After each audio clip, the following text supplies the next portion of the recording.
ikaze muri Madagascar, aho abapfuye baruhukira mu muziki. Mu bice byinshi by'isi, urupfu ni ikintu gitinywa cyane. Ni ibyago birangwa n'amarira hamwe n'agahinda kenshi.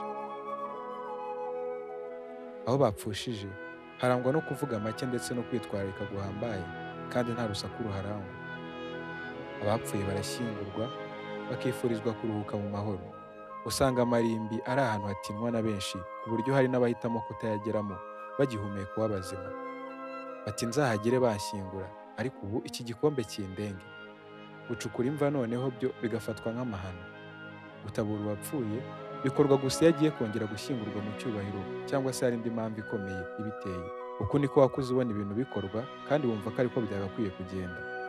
Ariko se, wigeze utekereza ko hari abandi bantu batabona ibintu batyo? Nibyo koko, abo bantu barahari. Abo ntibatuye kure kuko ari bene wacu b'Abanyafurika. Ku birometero byinshi uvuye mu Rwanda, mu gihugu cya Madagascar, abaturage baho ntibakozwa ibyo kureka abapfuye bakaruhukira mu mahoro.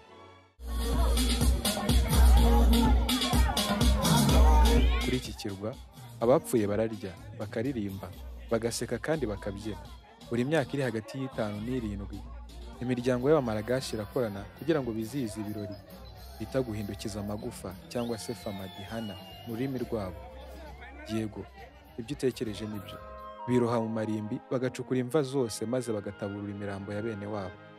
Bafata iyo mirambo bakayizingira mu myenda myiza, maze bagakora ikirori. Baba batumiye ba Bruce Melody na The Ben bo mu gihugu cyabo, kandi batetse ibiryo by'amoko atandukanye. Uyu muhango uba ugamije guhuza abapfuye n'abazima, bagasangira kandi bakishimana.